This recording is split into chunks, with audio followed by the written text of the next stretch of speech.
আসসালামু আলাইকুম প্রিয় শিক্ষার্থীবৃন্দ। কন্ডিশনাল বলা যায় যে আজকে শেষ ক্লাস। আমরা এর আগে zero conditional, first conditional, second conditional, third conditional নিয়ে কথাবার্তা বলেছি। সর্বশেষ মিক্সড কন্ডিশনাল।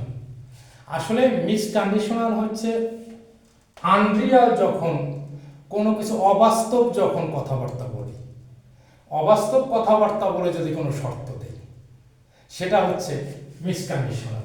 উদাহরণ দিলেই বোঝা যাবে। এটা স্ট্রাকচারটা নর্মালি এরকম, ইফ বসে, তারপরে ওয়্যারের স্ট্রাকচার হবে, যাই কিছু থাকবে ওয়্যার হবে, পরের ক্লজ অর্থাৎ মেইন ক্লজে উড, কুড, মাইট বসবে এবং ভার্বের বেস ফর্ম বসবে। উদাহরণ দিলে আরো বুঝতে সহজ হবে। যেমন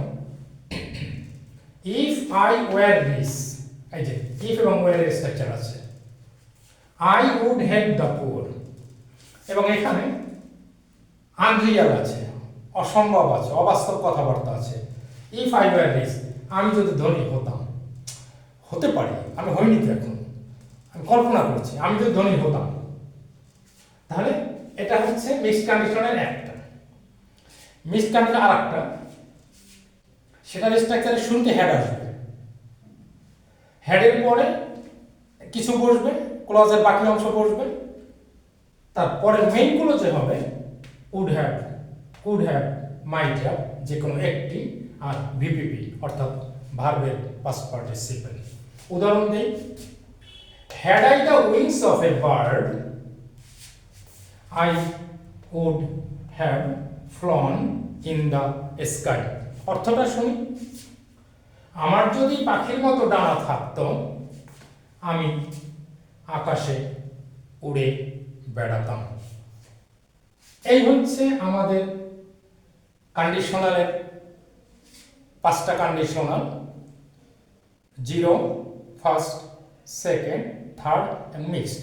এই পাঁচটা কন্ডিশনাল মোটামুটি আমরা ক্লাস নেওয়ার চেষ্টা করেছি। ক্লাসটি শেষ করার আগে আর একটি কথা বলে আমি শেষ করতে চাই।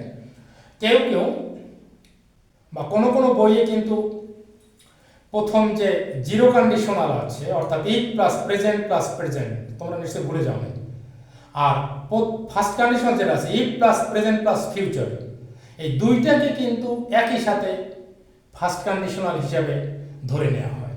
অর্থাৎ সেক্ষেত্রে জিরো কন্ডিশনাল থাকবে না, সেক্ষেত্রে তাহলে কন্ডিশনাল হয়ে যাবে মাত্র চারটা, অর্থাৎ first conditional, second conditional, third mixed conditional. এই ক্লাসিফিকেশনে আমরা খুব একটা তর্কে যাচ্ছি, এটা আমাদের কিছু যায় আসে না।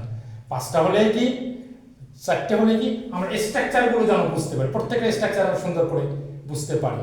তাহলে আমি আরেকটি কথা বলি, পরীক্ষায় সাধারণত কীরকম প্রশ্ন হয় আমি একটা দুইটা উদাহরণ দিই।